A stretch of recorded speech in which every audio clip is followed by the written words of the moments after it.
இலை ஸ்பெஷல். யாரெல்லாம் முருங்கைக்கீரையை தவிர்க்கலாம்னு தெரியுமா? முருங்கைக்கீரையில் உள்ள சத்துக்கள் என்னென்ன, மற்ற கீரைகளில் இருந்து இந்த கீரை வேறுபட என்ன காரணம், முருங்கை இலையை யாரெல்லாம் தவிர்க்கலாம் என்பதை பார்க்கலாம்.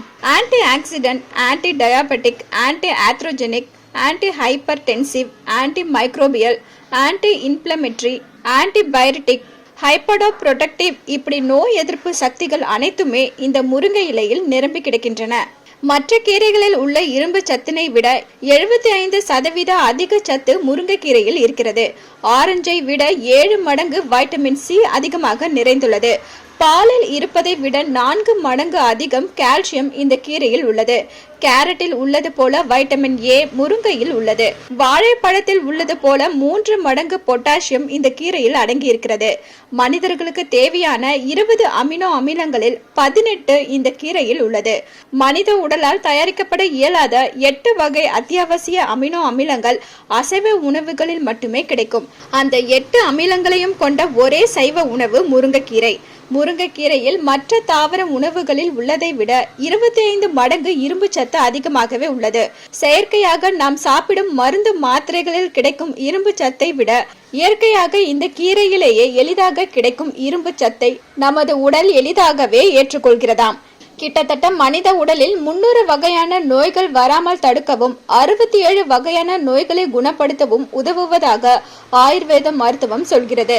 முருங்கைக்கீரையில் 90 வகையான சத்துக்களும் 46 வகையான மருத்துவ குணமும் உள்ளதாக ஆய்வுகள் கூறுகின்றன.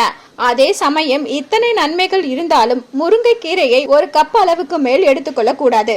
சிலருக்கு எதிர்வினையும் இந்த கீரை ஏற்படுத்திவிடும். அதிகம் சாப்பிட்டால் வயிற்று வலி, வாய்வு தொல்லை, வயிற்றுப்போக்கு மற்றும் நெஞ்சு எரிச்சல் உண்டாகும். முருங்கைக்கீரையில் உள்ள ஆல்கலாய்டுகள் இரத்த அழுத்தத்தை குறைப்பதாக சொல்கிறார்கள். இதய துடிப்பையும் குறைக்க செய்துவிடும் என்பதால் இந்த கீரை மற்றும் விதைகளை அதிகமாக சாப்பிடக்கூடாது. சர்க்கரை நோயாளிகளும் முருங்கைக்கீரையை அதிகம் சாப்பிடும் போது நீரிழிவு மருந்தின் வீரியத்தையும் குறைத்துவிடக்கூடும்.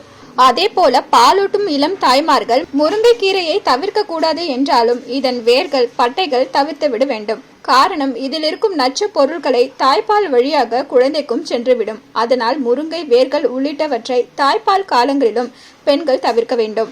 கர்ப்பிணிகளும் உணவில் முருங்கைக்கீரை சேர்ப்பதற்கு முன்பு தங்கள் மருத்துவர்களின் ஆலோசனையை கட்டாயம் பெற வேண்டும். இரத்த மெலிதலுக்கு சிகிச்சை எடுப்பவர்கள் இந்த கீரை விதைகளை தவிர்ப்பது நல்லது. அதே போல அதிகமான முருங்கைக்கீரையை சாப்பிடும் போது கல்லீரல், சிறுநீரகத்திற்கு பாதிப்பை தந்துவிடும் என்கிறார்கள். எனினும் இந்த கீரையை விட அதன் விதை, பட்டைகளே அதிக உடல்நல பாதிப்பை தந்துவிடுகிறது. அதுபோல இரவில் முருங்கைக்கீரையை சாப்பிடக்கூடாது என்பார்கள். முருங்கைக்கீரையை இரவிலும் சாப்பிடலாம். முருங்கை இலைகள் சத்தானவை, எந்த நேரத்திலும் சாப்பிடலாம். ஆனாலும் அனைவரது உடலும் ஒரே மாதிரியான செரிமானத்தை கொண்டிருக்காது.